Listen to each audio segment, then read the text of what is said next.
to the HIA-LI. We're looking very forward to this very special program with an outstanding panel we have this morning. So once again, welcome. Before we begin, I do want to thank any board members that are in attendance or any committee co-chairs that are in attendance. Their support throughout the year is critical to the HIA-LI, and we want to thank them personally. So before we begin, I do want to mention our sponsors. You know, without sponsors, programs like this just cannot be as special as they are. So let me thank some of the sponsors. First, let me thank PSEG Long Island, who happens to be a gold sponsor this morning, B&B Bank, H2M, Long Island Cares, which is a gold sponsor this morning, Sun Nation, Suffolk County IDA, Stony Brook University, Sandler Training at Hauppauge, and the IBEW. I also want to thank and actually turn it over for a few comments to People's Alliance Federal Credit Union, Carol Allen, who's the president and CEO. They are a major supporter and gold sponsor of the HIA-LI. And I'm going to let Carol say a few words to the attendees. Carol? Thanks, Anthony. Good morning, everyone. I hope everyone's staying healthy and doing well. I'm proud to say that People's Alliance Federal Credit Union has been part of the HIA-LI for over 25 years. I'm also happy to serve on as a board member and part of the Long Island Innovation Park at Hauppauge Task Force. I'm delighted to be here and to be given this opportunity to speak to you about People's Alliance Federal Credit Union, which is celebrating 80 years of People's Helping People this year. As a company located in the Innovation Park at Hauppauge, we will now have the advantage to attract employees to this economic engine on Long Island where they can live, work, and play. At People's Alliance, we have assisted our members through this pandemic, whether it was through loan deferments or just being able to help with their everyday financial needs. Although we've experienced changes this year, our values have not changed. We are here to assist our members through every step of their lives. We would be happy to help you and your employees. Please don't hesitate to reach out to us so we can explain the many benefits of PALCU membership. Thank you, and I look forward to hearing from our distinguished panel this morning. Thank you, Carol. I also want to thank Campolo, Middleton, and McCormick, whose logo is not on that, but they are a sponsor of the Long Island Innovation Park. And Mr. Campolo's sponsorships and marks as basically on all our programs. So thank you, Joe. And now, without further ado, we want to start this wonderful program. And I want to turn it over to the president and CEO of the HIA-LI, Terry Elise Maselli. Thanks so much, Anthony. And good morning again, everyone. Hope you're all staying healthy and safe. Many of you know it was 4 years ago that we embarked on this extremely collaborative effort with Suffolk Industrial Development Agency, with the Regional Planning Association, James Lima Planning, with the towns, and Stony Brook. And we began to create an economic impact study and an opportunity analysis to really look at the impact that this park has, not only in the county and Long Island, but in the region and in the state, obviously, as well, and opportunities for growth. And, you know, the results were absolutely astounding. I mean, 1,300 companies, 55,000 employees, all within, by the way, 11 square miles, 14 billion in economic output, 4 billion in payroll, the largest innovation park in the United States, only second in the nation behind Silicon Valley. And, you know, many things came out of the studies, one of them being that this park, this innovation park, because it has 58% of tradable industries, is the hub and the economic anchor really for regional and economic development on Long Island and in the region. And I want to really give a shout out to the Long Island Innovation Park at Hauppauge Task Force, led by our board chair, Joe Campolo, who's also our moderator this morning, that, you know, they, despite COVID, have really made major, major progress with many of these strategies that have come out of the studies for this park. We had a press conference on Friday. Thank you to the town of Smithtown. Thank you, Tom, and to the supervisor, who have created an overlay for mixed use and apartments in the park, well needed for our young professionals. The Long Island Regional Planning Council, along with the Suffolk IDA and James Lima Planning, did a skills gap analysis for the possibility of a workforce training center right here in the park. And we will, for the first time in history, have brick and mortar major signage that will really showcase the park in a way that it needs to be showcased. So we're very excited about a lot of this. Again, the Long Island Innovation Park at Hauppauge Task Force has been busy with this project. I need to say that, you know, in my lifetime, and I think in the HIA-LI's lifetime, we have never seen such a bipartisan collaborative effort. And I know the county executive just joined us. Thank you, sir, because Agree with you, Tara. leading this and just on the cell phone with me, and I've just been doing things that have been really phenomenal for us. So we really, really appreciate it. This should be a model and a template, by the way, on how government should work, I have to say, right? So I'm very excited about it. I'm going to turn it over to Joe Campolo, who's been leading this effort. Thank you, Joe, and who's also our moderator this morning. Joe? Yep, thanks, Terry. Good morning, everyone. And in the midst of a pandemic, we are able to report some really good news. And while the federal government is out clobbering itself in an election year, and as bipartisan a fashion as possible, nonpartisan, the states are dealing with pandemic. Once again, local governments here on Long Island have rolled up their sleeves and are getting stuff done in bipartisan fashion, and we couldn't be more happy. To recap what Terry was saying last week, HIA-LI and Town of Smithtown announced the creation of an overlay district in the Town of Smithtown that's going to allow mixed use to exist there. So we'll be able to have the live, work, play that our younger workforce has been telling us. And you know, back in the early 2000s when technology companies were booming, the ones that survived were the ones that listened to their customers. The ones that didn't survive were the ones that thought they were smarter than the customers and created things that customers didn't want. Well, here we're seeing on Long Island and in Suffolk County that our local governments are listening to the constituents, they're listening to the workforce, and they're adapting and overcoming major challenges that exist here on Long Island to be getting these projects done. We couldn't have gotten it done without the leadership from the county to make sure that we had the sewer systems and the infrastructure inside the park to get it done, and then the leadership from the Town of Smithtown. And it was no easy measure to get it done, but the town supervisor and the town board rolled up their sleeves and went to work for the Long Island people that they represent, and we're great. You know, the rental market on Long Island is far below neighboring suburban regions, and it makes it very hard to attract young workers here. Long Island has just 21% of its households as rentals, 35% are in Westchester, 37% in northern New Jersey. And in the Town of Smithtown, the housing is even more pronounced because it's only 6.7% of the households there are renter occupied. And that leaves a very big void for young workers. The impact of this overlay district and the construction projects that lie ahead because of it are staggering.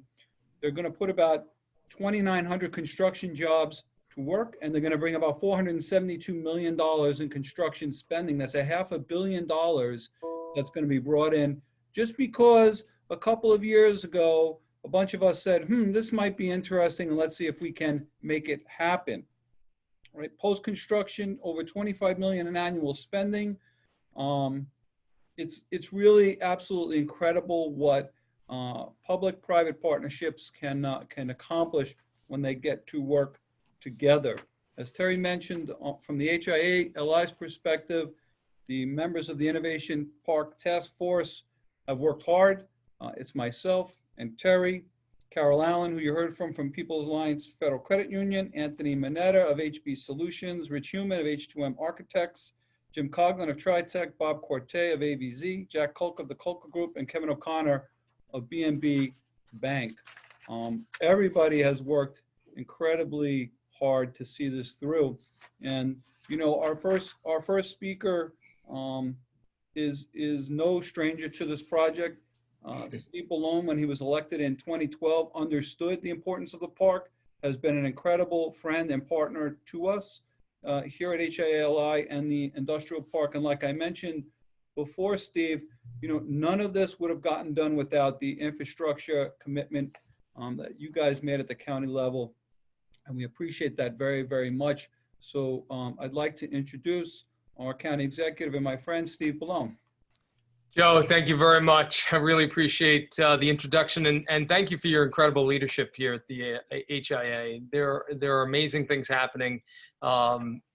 You have been at the forefront of that work. Of course, my good friend Terry and Leslie Maselli, thank you for your leadership there. You think about this impact study that you put forward that we were proud to support.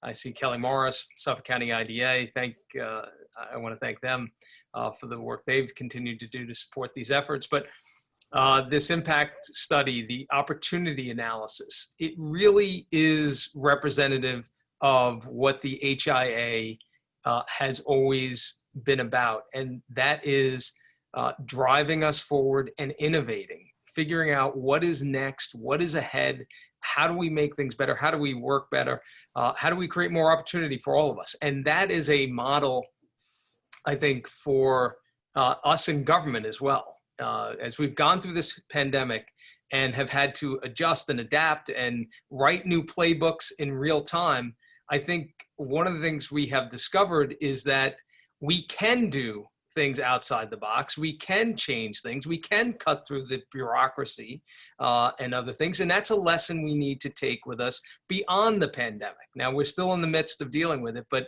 the HIA has really shown the way in doing that. And our recovery from this pandemic is going to be about job creation and growth and seizing opportunities. And there are no greater opportunities than what exists at the HIA, at Innovation Park. And we're certainly going to do everything we can to continue our support of your efforts there, because every bit of an innovation that happens there, every bit of growth happens there, helps everyone in this region. And it is certainly going to help us recover faster from this unprecedented natural disaster. I want to say to my colleagues who are on the panel here, I thank them for their leadership. I know Councilman Lohman is there, Supervisor Angie Carpenter is on. I want to thank Supervisor Wareheim. But I will tell you, we were on calls every single day together, talking through the issues in the pandemic, both big and small, the details, and the leadership that they demonstrated was really tremendous, and I want to thank them. You know, we are in a far different place than we were 6 months ago. Just think about that. 6 months ago really started this pandemic here. On March 9th, Suffolk County had its first case of COVID-19, confirmed case. It was just 3 days later that as a country, we really woke to the reality of how serious this was. The NBA shut down their season. Series of different major sports and entertainment venues shut down, really waking us up to what was the reality of this. 2 days later, I was in quarantine because the first employee in the county, a 10,000 person government, happened to be my deputy county executive. And it was the next day on a conference call with the governor that we shut down schools, March 15th. Here we are 6 months later. We have been up the mountain, down the mountain. We have seen incredible acts of heroism. We've been through incredible trauma and pain and devastation as well. But here we are 6 months later, and we are and have reopened our schools.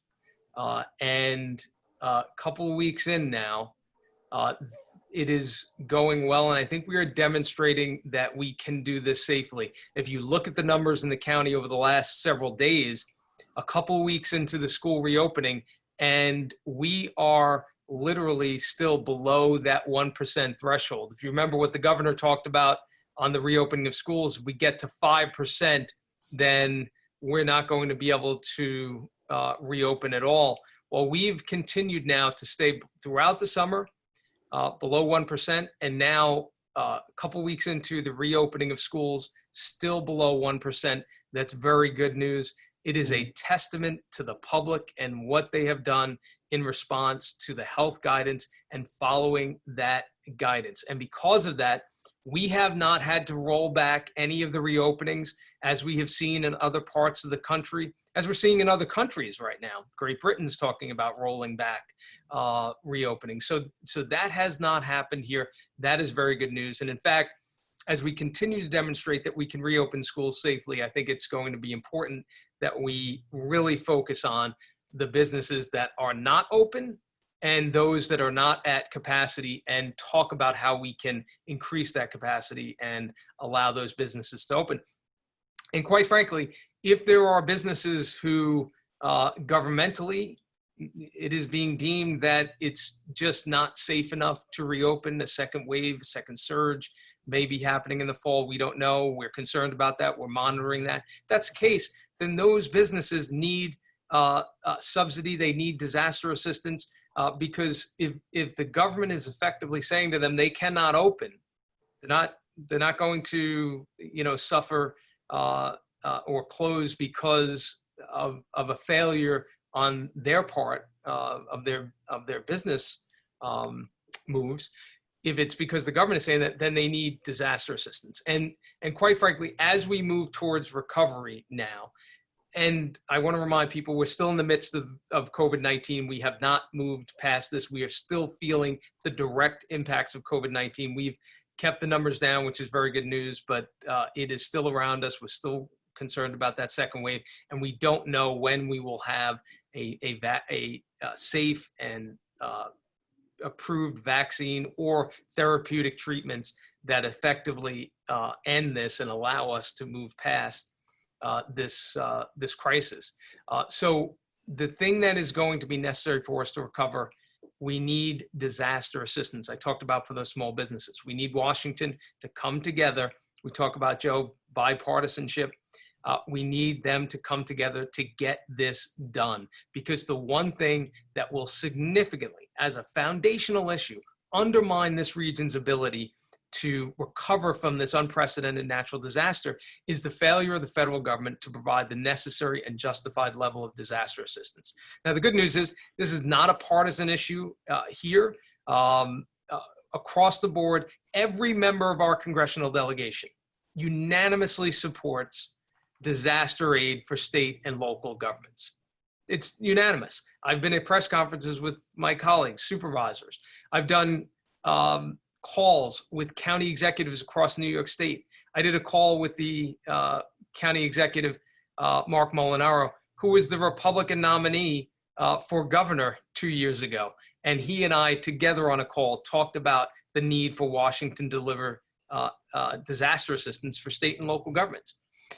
They have provided some funding. The county has received $283 million for expenses through the CARES Act. We talked about this before. We had a financial impact analysis.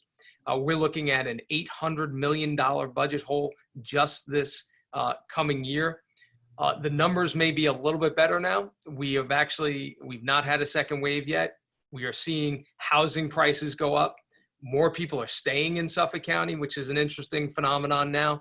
A lot of people who have been seasonal people in Suffolk County have extended that stay.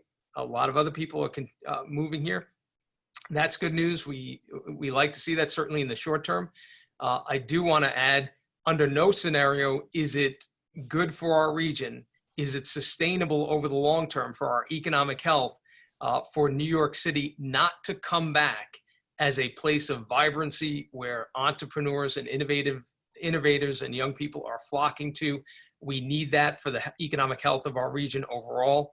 So we want to see that come back, but in the short term, that will help. But we need that disaster assistance to make sure that we can provide the funding for our police, for our first responders, for education, for public health.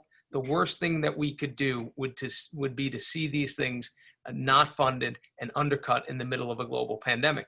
And quite frankly, in the failure of the federal government to provide the justified and necessary level of disaster assistance, the burden of that then falls on local taxpayers. That would be unjustified, unfair, in my view, unconscionable, because no one on the local level decided what the response to COVID-19 would be. That came out of the CDC.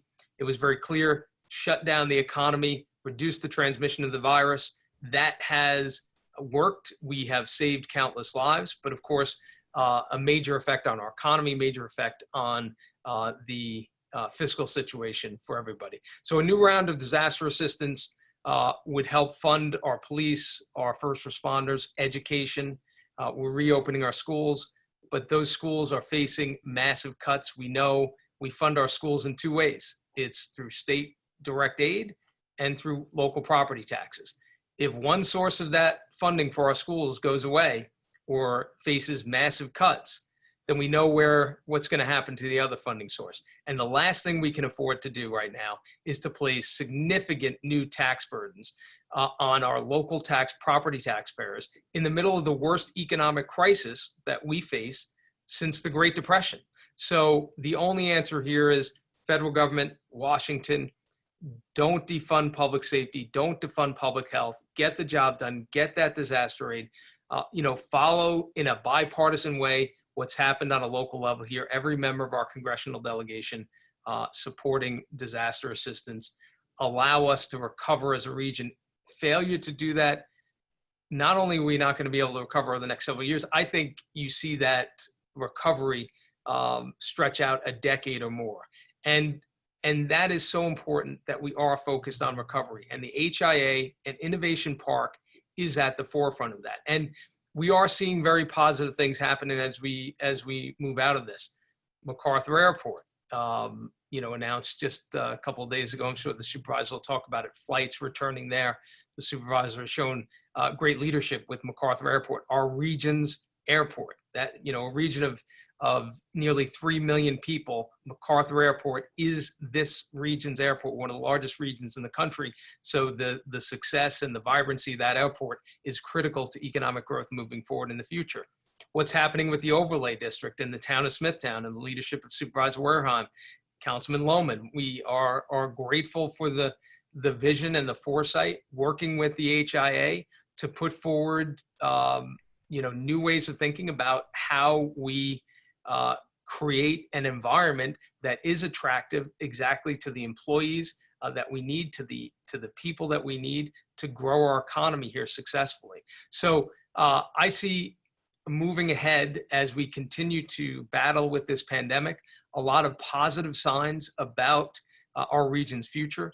I think we will continue to work together, the town supervisors, the county, on ways that we can cut through red tape and to move the processes of business and regulation more quickly so that we can promote economic growth simply by improving the process for businesses. That's something I think we'll take away from the pandemic. So I'm very optimistic about our ability to recover, but it is critical that that disaster assistance comes through in the county where we have, as I've said, hundreds of millions of dollars in deficit. We're looking at, even with the federal aid we've received, $283 million for expenses, a $400 million budget gap that has to be closed over the next 12 months.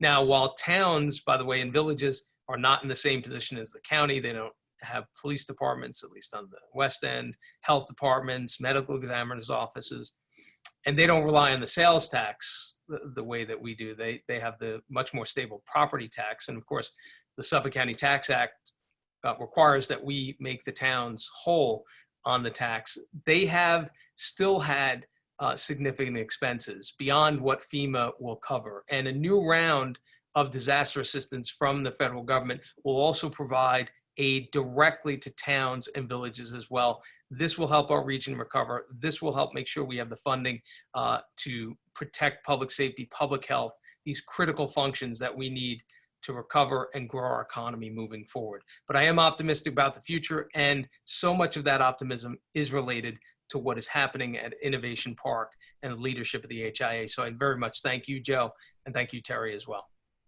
Great, thanks, Steve. We appreciate you taking some time this morning to talk to us. I mean, infrastructure spending is critical, but what folks have to also realize is they got to shop locally. They got to stay local with these local vendors. We need our businesses to survive, Yes. and the county needs the sales tax. I mean, Yep. we got to help each other through this by staying local. So we do appreciate, Steve, you spending a few minutes with us this morning. I know you're busy.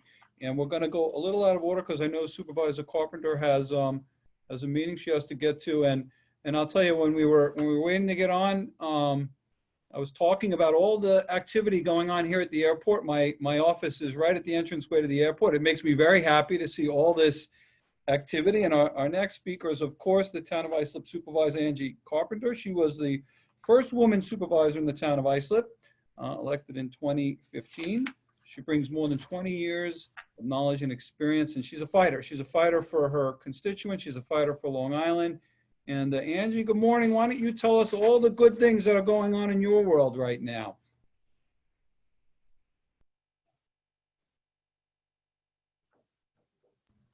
Angie, you're muted.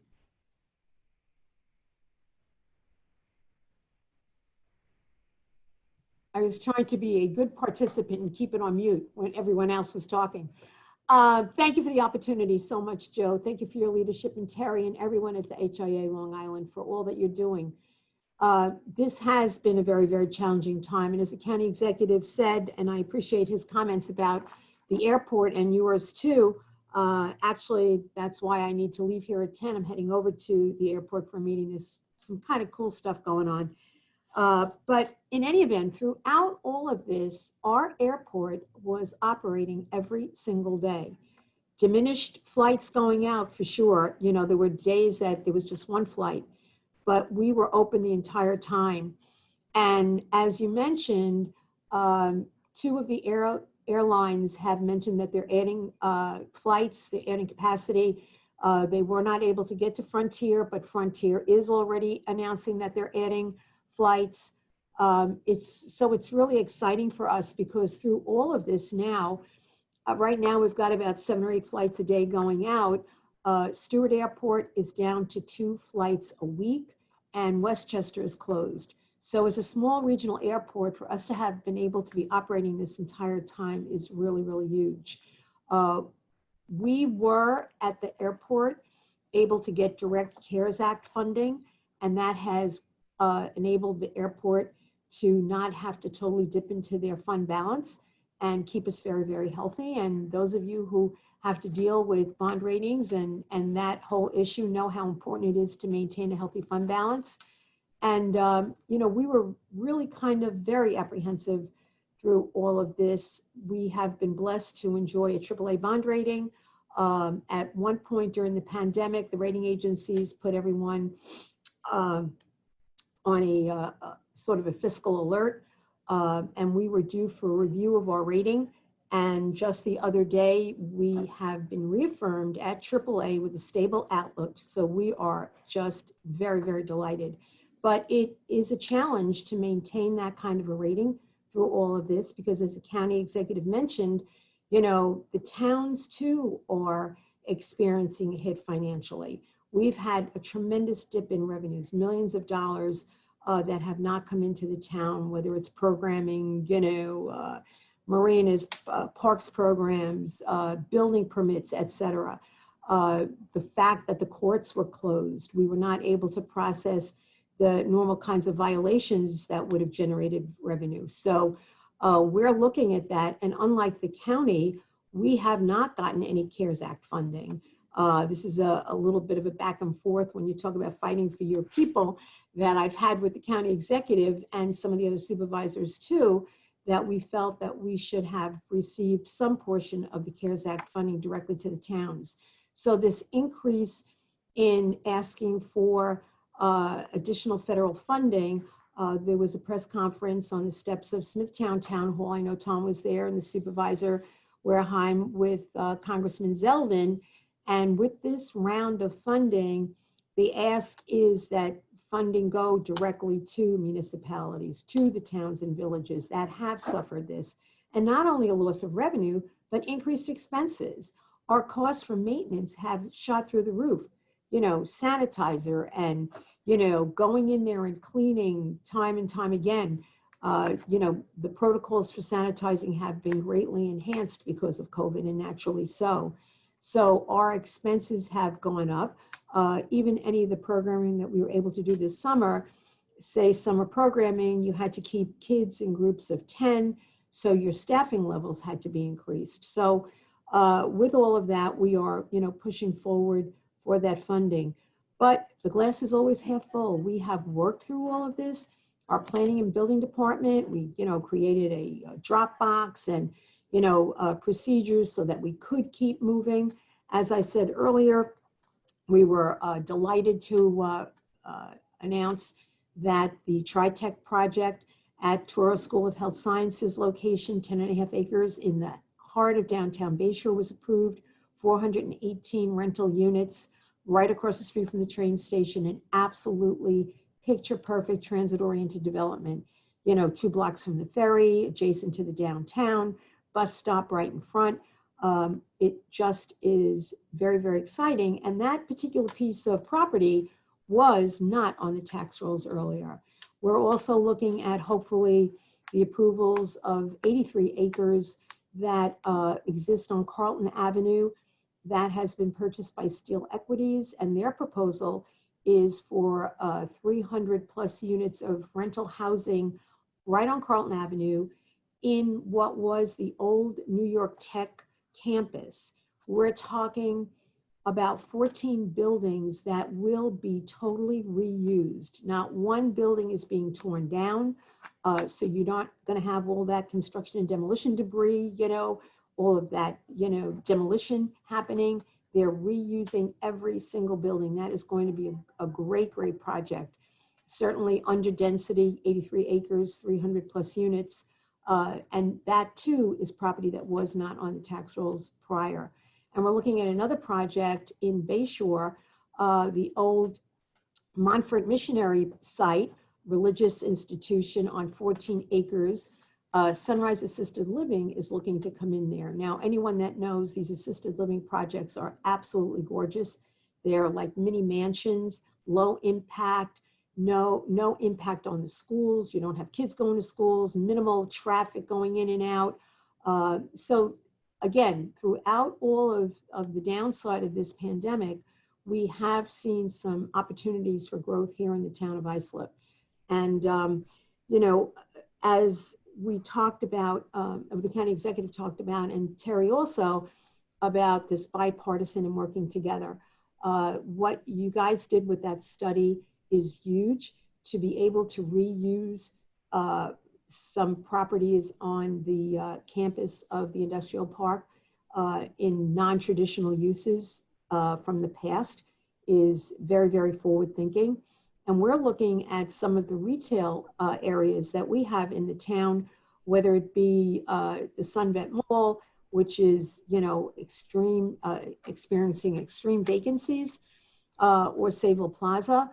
In looking at speaking with the owners of the property, our willingness on our part to look at reuse of some of those facilities, because now with everybody, you know, unfortunately doing things online, the retail sector certainly has changed. Large retail sectors, box stores, et cetera. But as was mentioned earlier, it's so incumbent upon us to keep supporting the mom and pops, the downtowns, keep them flourishing. You still need that one-on-one kind of personal service that you get from your local merchants in the downtown areas. So with what we're doing here in the town, what you guys are doing over in Smithtown, exciting things happening. Brookhaven Labs, in the middle of the pandemic, is announcing, you know, their new projects. So again, a lot of great things happening. The glass is always half full, and we will get through this. We really, really will. And as county executive said, our numbers are down, but we have to stay vigilant. We can't let our guard down. And on that, my mother would say, James sneezed, it's true. That's great, Angie. I mean, really appreciate having someone like you fighting for the region. These are really, you know, tough times, but great stuff. I remember in March, as soon as it hit, I was supposed to go to Florida And I was like, oh, are we going to have this? MacArthur was just coming back so strongly. The airport was coming back so strongly. So it's great to hear that that is picking up again, really, for the season, which is great, perfect timing. And you If I mentioned could, one more thing, James, Joe, one more thing. We are in the midst of some capital improvement projects there. We had funding in place through the federal government for projects at the airport. We've got about $30 million worth of capital projects going on now, or soon to go on at the airport. So that's keeping the region going. That's keeping jobs going. So, you know, again, the airport, as everyone has come to really appreciate and understand, is truly an economic generator, not just a place to fly in and out of. Absolutely. And that infrastructure spending is going to be critical, particularly now. And, you know, you mentioned Sunrise Assisted Living. My grandmother, who's going to be 101, is in their facility in Holbrook. Bless her. Yeah, That's I just saw her yesterday, and they do a terrific job. Sunrise is a terrific partner with these folks who need assisted living. So good luck with that. Thank you. And they, you know, those assisted livings make huge investments. I know Brightview Assisted Living in Sayville is a recent addition to our town.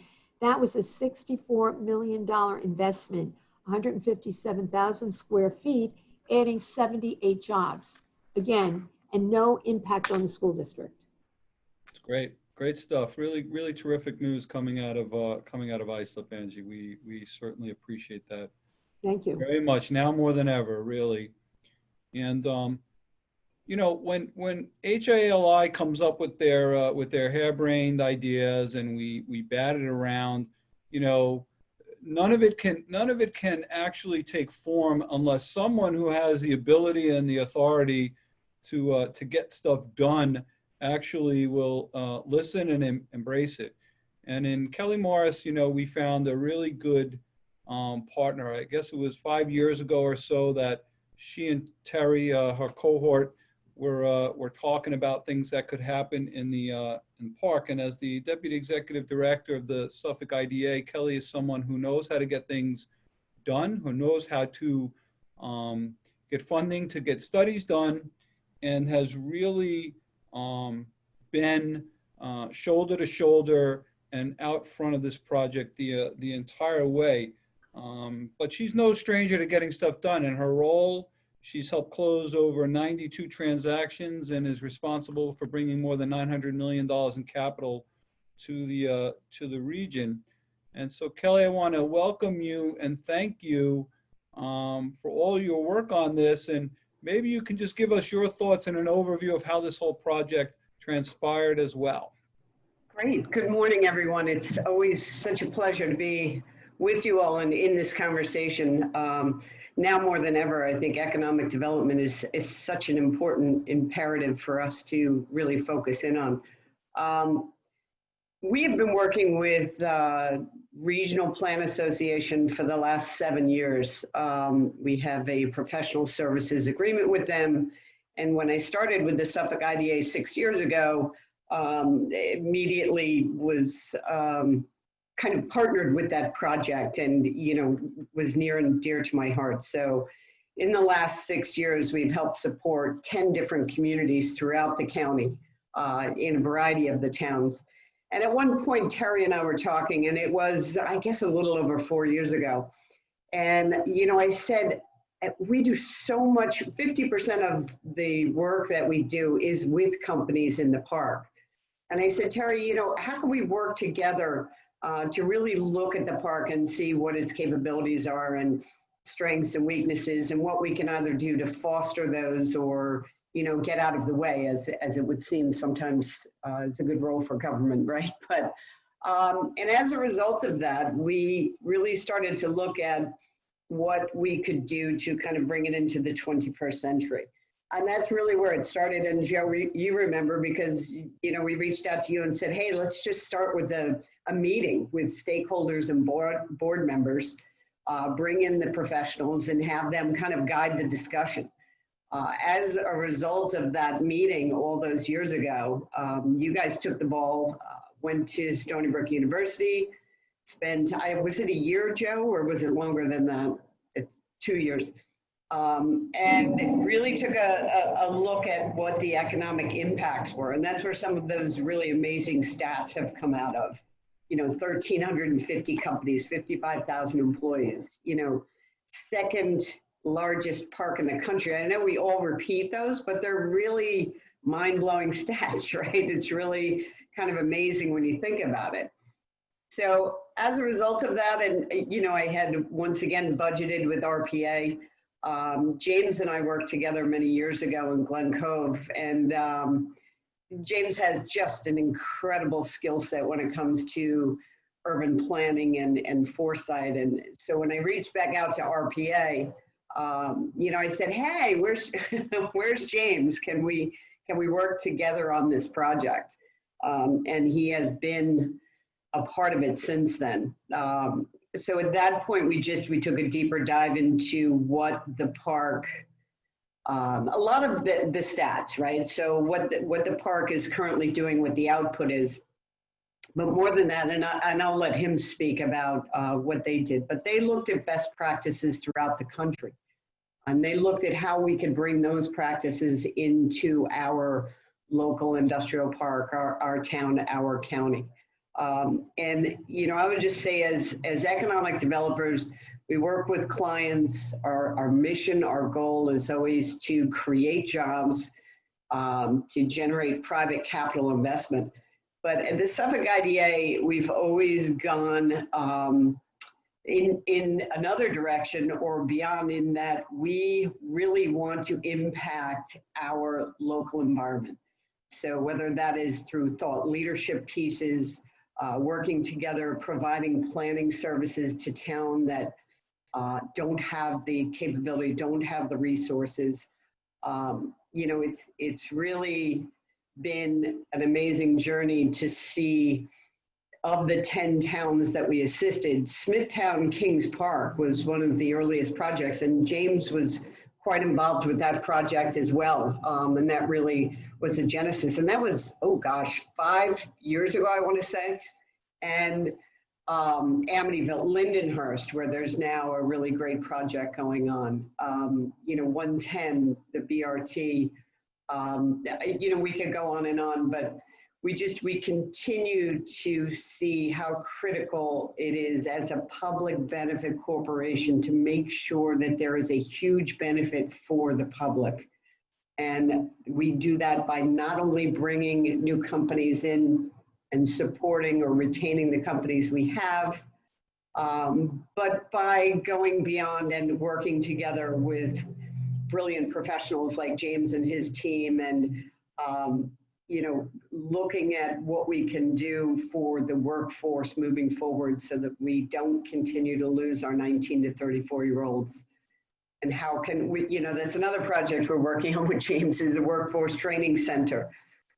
We also took a deeper dive into the pharmaceutical and nutraceutical world, which is a huge cluster in the Hauppauge Innovation Park. So I could go on and on. You can tell from the way I speak about it, I'm passionate about economic development. I'm passionate about doing everything that we can, especially in these times, to make sure that we help the resurgence of businesses and the economy, and get through this together. And we'll continue to come up with new ways of doing that, always. Yeah, that's great, Kelly. I really appreciate your guidance and leadership on this the whole way. The whole board at HIA-LI just has tremendous respect for you and the work you're doing and the guidance and leadership you've shown us. So really, hats off. We're lucky to have you involved in this project and in this region. And so we can have HIA-LI and IDA thinking that there's something there. We smelled something there, but then when we called in the big guns, when we called in the professional, that's the real test, right? Because a lot of people were sort of snickering and saying, "What are you talking about? It's just an industrial park. It's just a random collection of buildings. There's no common ownership. There's not much you can get done there." And so I remember our first meeting with James Lima. And I think he got it immediately. It was actually amazing to see that when we sat down and started going through this, and watching his brain work was really impressive, that he saw all the possibilities that could happen with this random collection of buildings, sitting there, and putting together the opportunity analysis was certainly the defining moment in all of this. Because what we know in government is you need a plan. You need a written plan and a roadmap to get funding, to get people moving in a direction. And the quality, the thoroughness, and the creativity and the innovation of that plan was amazing, James. And so we want to welcome you to the discussion, and thank you, of course, for all the hard work you've done on this. But talk about what your initial observations were at the beginning of this, and how they've sort of changed to get you through today as well. Well, good morning, Joe. I'm reflecting on the fact that we all came together in person a year and 5 months ago. You know, Terry and you brought us all together to have the county executive and the whole task force announce the issuance of the Long Island Innovation Park at Hauppauge report and vision plan, which you were also critical to. And does anyone else feel like that was 5 years ago? It just seems like just a whole lifetime ago.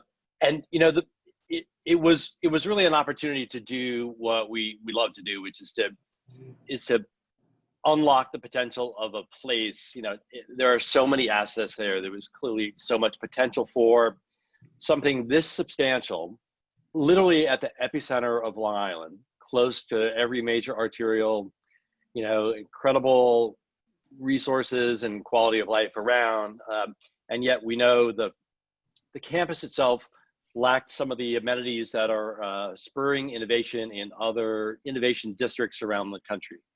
And so we started to focus on new hybrid models of kind of mixed use spaces, but also on the tradable sectors, the types of economic activity and businesses that actually are best positioned to grow and to create more jobs for Long Islanders.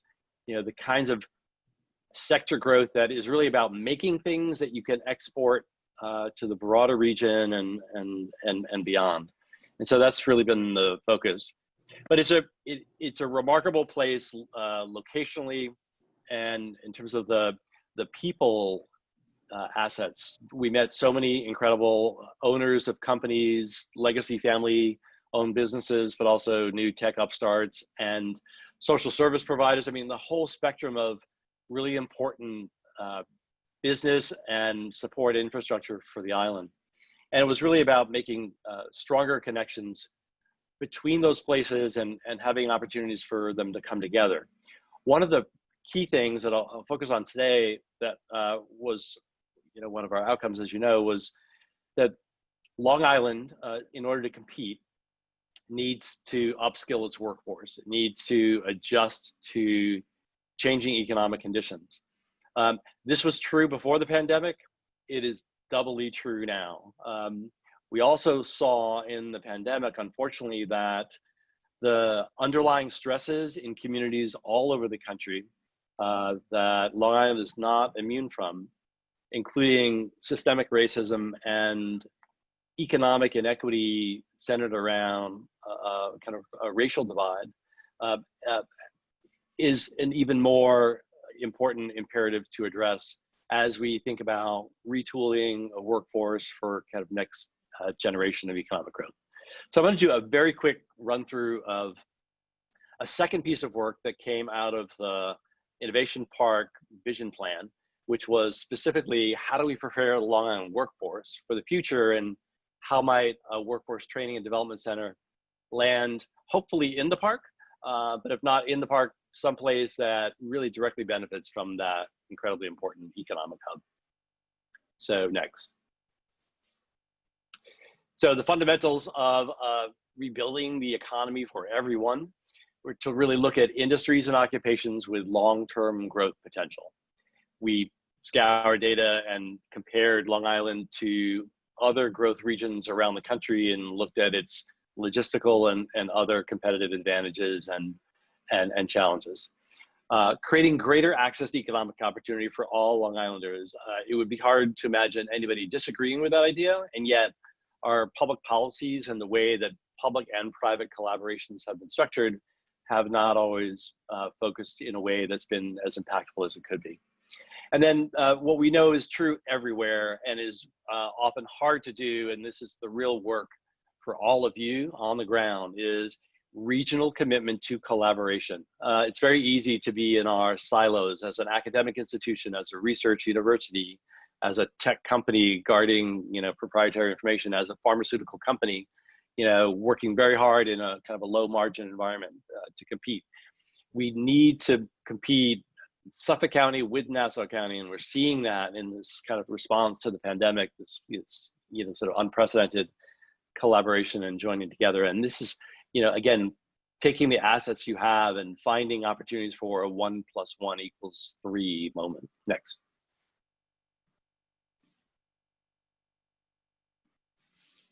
Next slide. So there are 4 key takeaways from the report. First, that workforce and industry development should be in lockstep. As we see, workforce development is a key strategy to attract and grow business. Tradable sectors, like the majority of businesses in HIA-LI that can export goods and services outside of Long Island, offer better paying jobs, bring new dollars into the region, and should be the focus of economic development. Based on data analysis, we know that the majority of Long Island's workers are employed in local service sectors, so there's a gap between their current skills and the skills needed in tradable sectors. Training those skills will help those key tradable sectors grow, as well as to lay the groundwork for the introduction of a new major employer or industries, such as offshore wind. Meanwhile, upskilling the workforce can also help businesses and industries to climb up the value chain. In order to retain and move skilled labor force, industries are incentivized to be more innovative and produce higher value products. This will ultimately make the existing industries more competitive and enhance the region's ability to compete with peer regions who share sectoral specialization. In our report, we lay out some strategies for industries to get involved in the training initiative. Next slide. So the pandemic presents an opportunity for public and private stakeholders across Long Island to rethink the region's economy, and the bulk of the workforce report focuses on the potential collaborations among these world-class institutions on Long Island, both the research universities, but also major employers and, high capacity government talent to all kind of work in lockstep. But it also, we made a decision to really focus on what was a stark new sort of demonstration of inequity and the relationship of the downturn in the economy to our most vulnerable communities. Looking at the numbers on the left of the screen, we know that the pandemic wiped out almost a quarter of private sector jobs on Long Island.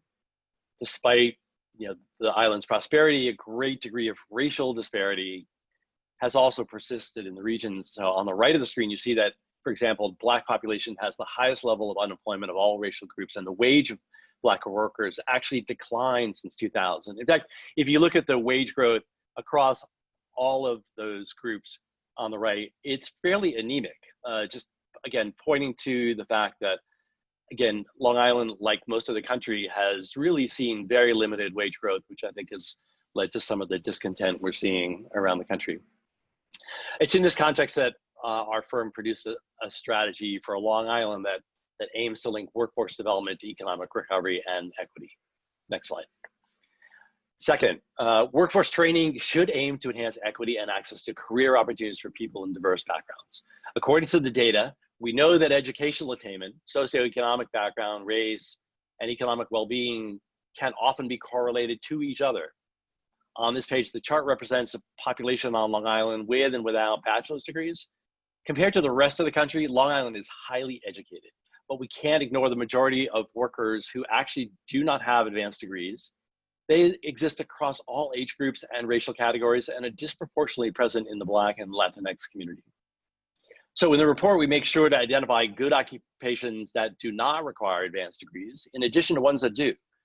In the data analysis, we always analyze skill gaps and training recommendations for the 2 educational levels. This will make sure that the next workforce development program is really promoting equity and providing support to people of different backgrounds and career trajectories.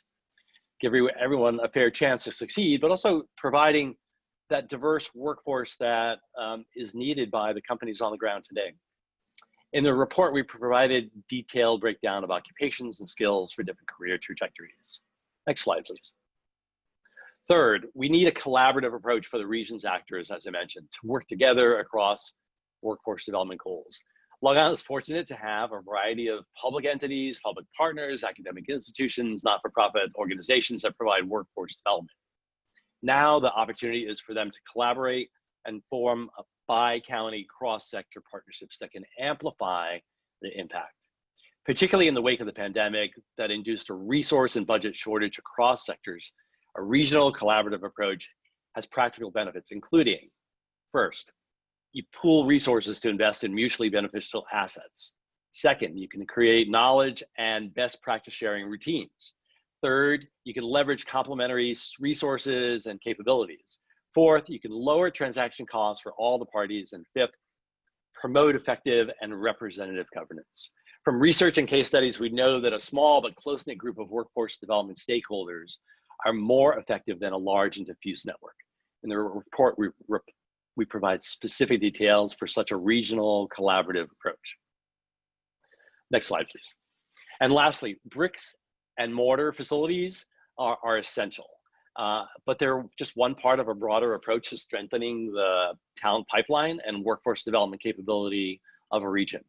We think that innovation hub within the innovation park on Long Island could have workforce training, it could have meetup space, career space, TED Talk, recording, broadcast studio, career fair opportunities, and a beer hall and coffee bar.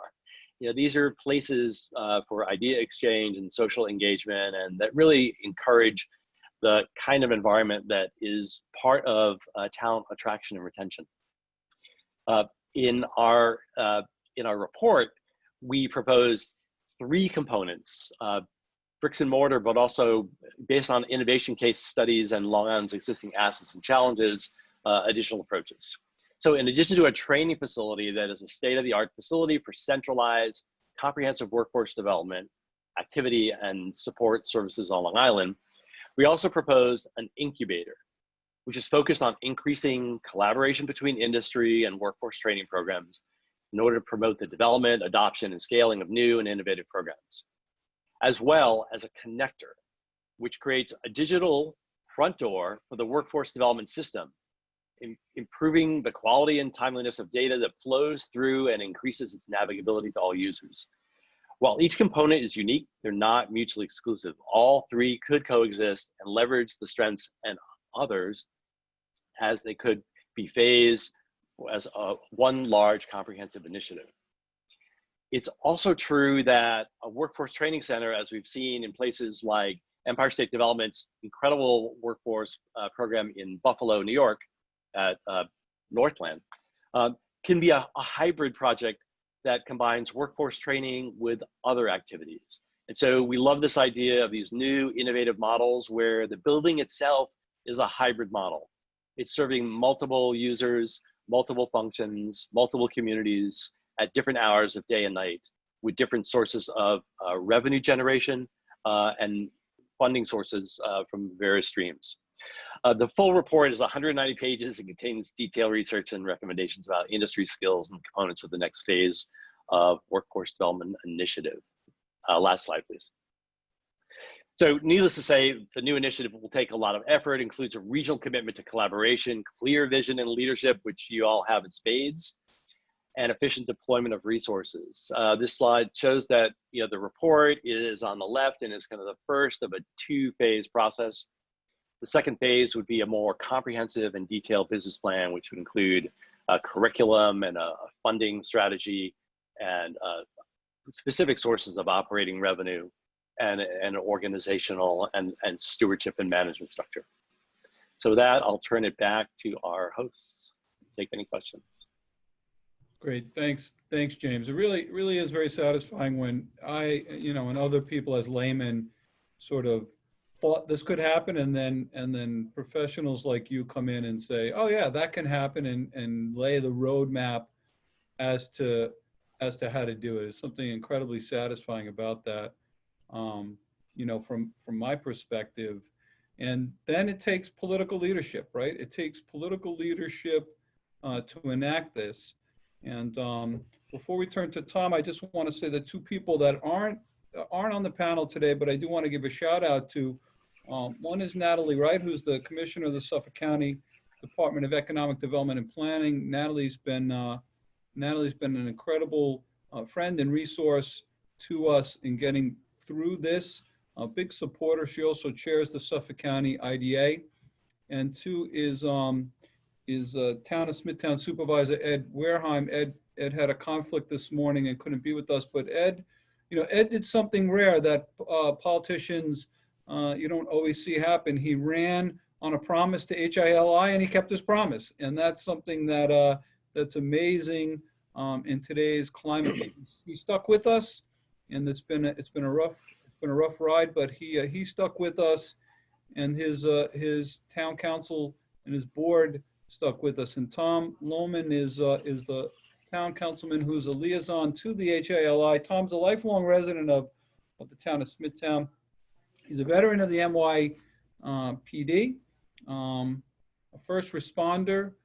He worked with the Suffolk County District Attorney's Office, so his entire life has been public service, and now he's full-time devoted to the residents of the town of Smithtown. And Tom, I just want to thank you and your board members and the town supervisor for the leadership and the courage to really move forward with this project and get it done during a pandemic, right? It was very challenging. We had those Zoom town meetings. It was very challenging. So thank you. And why don't you talk us through sort of how the town processed this and what you guys have seen on your end? Well, first, I just want to thank you and Terry for inviting us to be a part of this today. And as you mentioned, the supervisor's previous commitment, we're actually, in fact, in the middle of preparing the budget. And as some of the other folks that have spoken, the county exec and Supervisor Carpenter, there's a lot of economic heartburn that's coming down the road as a result of that. And certainly here for Smithtown, we truly know how important and vital the HIA-LI is to not just Smithtown, but Suffolk County, certainly the region, for the health of all. And here in Smithtown, it's very evident in the fact that there's about $65 million that the industrial park brings in to the township, 45 million, which approximate goes to the school districts, and that allows the folks that live in the Hauppauge hamlet of Smithtown to have some of the lowest taxes in all of Long Island. So we know the value of that, what it brings to the town. And certainly when we sat down and being a part of the study and the initiative taken by the HIA-LI and with the Lima Group and working with the Suffolk IDA, we certainly realize here in Smithtown as well, the need that we have to change and we have to evolve. And our younger folks today, they don't have the same types of desires that, say, my generation and the generations before me. They're not really looking right now for homes, and they're looking for apartments. They're looking to be in communities where they can walk to places, they can take public transportation. And certainly we were losing our young people. So when we had the opportunity to work with you folks, as I mentioned, we embraced it because we realized we have to change, and we are doing that here in Smithtown. We have a number of developments now underway in which we're going to be bringing new apartment buildings to the community, which is extremely important. It'll give our younger folks an opportunity for a place that they can call their own. It's down and around the business districts, one going up in Nesconset, and now certainly with the industrial park, and by doing this overlay and switching to a multi-use district, we know how important that's going to be for the life and the vibrancy of the industrial park, but certainly for Smithtown. I mean, we recognize that. What we've seen here since we started this project, you know, we have folks that have been in the community for a long time, and as you mentioned, with these Zoom meetings and with the pandemic, we weren't allowed to, you know, open up our government. We had to do things remotely. So it did give people an opportunity to voice their concerns. And some of them were very outspoken and critical of that. And, you know, the thing that I personally found difficult was that when you can't sit down face to face and discuss with people the true facts and help them understand, it kind of gets lost by doing what we're doing right now. But we made a decision as a board, and it was a unanimous decision, that it was the best thing for our community, for all of our residents, and not just individual pockets. And that's what I believe, you know, as an elected official, once you go into office, you don't represent just one political group or one section of a community. You represent everybody. And I truly believe that, as well as the board, that this was the best thing for our community, for the town of Smithtown, all of our residents, and certainly for the HIA-LI, and what we expect that we're going to see coming out of it in the future. We're going to be able to retain our younger folks, our younger kids. They're not going to be looking to move and leave because they'll have good jobs that will be now brought back into the industrial park. They'll be able to live there. They'll be able to play there. They'll be able to go on the hike and bike trails. There'll be restaurants. There'll be things that are there within that community that's what they want. So we're embracing that. We certainly know it. And as I mentioned, you know, it's $65 million that comes here. As the supervisors in the middle right now are doing our budget, we've taken, you know, a sizable hit in the last 5 months here in Smithtown. It's about $1.92 million just from COVID expenses, and what we're seeing and maintaining the safety precautions in place and sanitizing everything. Then we follow that up with, you know, this tropical storm came. Now we're over $5 million in the hole for that we did not anticipate. And we're starting we have been working on the St. James downtown revitalization project. And we were awarded a grant. $3.9 million was coming from the state, from the DASNY fund to do that. And now we're being told that because of the financial hardship in the state, and as County Exec Ballon said, that they're going through, and if there's no federal monies coming, well, there's a good possibility now we may lose that $3.9 million. So just between the COVID, between the storm, and just the loss of that funding, that grant, we're over $10 million. The good side for Smithtown was we are very fiscally, well positioned. We do have a AAA bond rating. We had a very low debt services. But as time goes on, and then we're hearing about the increases that are forthcoming in pension contributions to the state, we know that we're going to be getting now an increase in our health packages for our employees.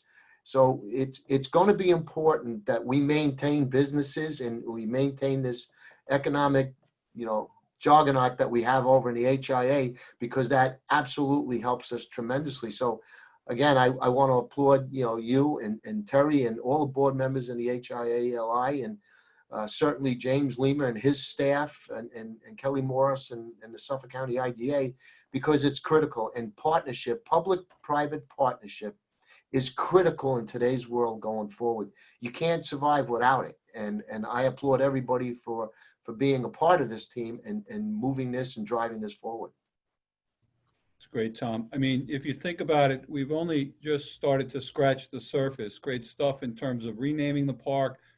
This overlay district, which is going to add 1,000 apartments and $500 million in spending, is just the tip of the iceberg. We have a bunch of other things we can be doing, and our time's running out. But James, I wanted to ask one question that I know is on everybody's mind, and that is, what are the biggest challenges you see with us here on Long Island moving forward, and what can we do now to sort of get ahead of those challenges? Generally, or with respect to the industrial park? I think generally, and then specifically tailored to the industrial park. I think the challenges that, are the things that people are pretty well aware of, right? It's people want to have a certain quality of life, and the island offers it, but housing affordability is such a challenge. And I think, the island, community by community, but also at the county level, is taken the steps to help people get more informed about what it would mean to allow more residential construction to happen, and to do it in ways that are in fact beneficial to the community, as the supervisor was saying earlier, and not, literally taxing the resources of a community. And so I think addressing the housing question is one of the key ways to retain and attract quality workforce. When you think about the number of world-class academic institutions on Long Island, you are a giant talent machine. Every single year, you are stamping out tens of thousands of incredibly talented young people. And each one of them makes a choice where she or he want to be in their life. They're considering all their options, but you've got them. They're a captive audience for you. How do you get more of those young people who've grown up here or who've come here for the academic excellence to actually say, you know what, I'm going to stay. There's a lot here for me. There's economic opportunities for me and a quality of life for me. And I think so it really comes down to some fundamentals, like how can I get to work? What does that look like? What's my quality of life? And do I have housing choices that reflect the way I want to live? Yeah, and then with the park, with the next steps forward to try and ultimately get this, workforce training center, and we want it physically located in the park. What do you think the next hurdles are there? Well, it's two things. It's a real estate question, right? Where is there a facility that's really suitable for this thing, and is the owner of that real estate, interested in being a partner in a project like this? And the other, of course, is the capital funding and the operational funding, which will absolutely require commitments of government money to work. It's just they don't work any other way. And it's a difficult moment, right, to be thinking about that. So we're going to have to be very creative to think about the whole layering of different sources of funding and financing that make these things work. Earned income, fee revenue, but also capital grants that write down the cost of the bricks and mortar investments in a generational investment in your economic future. So I think making the case, I always say, like, money is the challenge, but it's not as big a challenge as making sure you have the two other things: leadership and a clear and compelling vision that is broadly shared. And I think you now have a clear and compelling vision that is broadly shared, although you need to keep getting that word out to more people to get more buy-in about this idea of investing in upskilling your workforce, because it's going to be relevant to everyone's lives, and it's going to grow that economic denominator that we all share in. So I think continuing to do the work that you're doing to message that and communicate that, and then get the political leadership to see that there's great value for them politically, but also for making a strategic investment that's going to be high impact. Yeah, well, we certainly have the political leadership with Tom and his board and Supervisor Wareheim. And Tom, don't worry, we're not going to lean on you for any more money until after we get that $500 million in infrastructure spending started. I think We need the help. I know. I think COVID was a gut punch for for everyone. But you know what? We fight on. The one thing we do here very, very well at Long Island is we can bicker amongst ourselves, but we are totally united in pushing this region forward, and we will not fail. We will not fail. We will continue to be Long Island strong and move forward. So I think it's a good time to close. Terry or Anthony, did you have any closing remarks?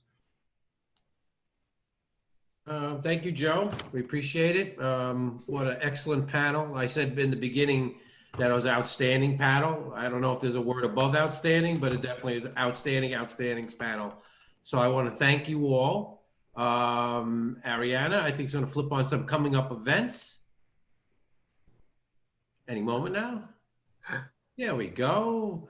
So we have some, these are the next programs that are upcoming. Tomorrow, we actually have a small business task force getting back to business, the evolving workplace. These small business task forces have been wonderful and great. You still time to register and to attend. Next week, we have our Business Achievement Awards, which are the Oscars of small business. So we're really excited. Virtual, yes, this year, but the excitement will still remain. So we urge everyone to register and take part in that. And last but not least, we have our virtual and only trade show on Long Island on October 7th and October 8th. We're looking for people to exhibit, to take part of it. It's really an exciting 2 days. It's all about keeping businesses connected and having businesses grow their business in this environment we're in. And that will be followed by a transformational leadership panel on October 15th, which we're really excited about also. So once again, thank you all for attending today. This was a wonderful program and by an outstanding panel. So I want to thank everyone and everyone's time. Thank you. Thank you and have a great day. Thank you. Everyone, really appreciate it. Yep. Okay, guys and gals. Bye-bye. Thank you.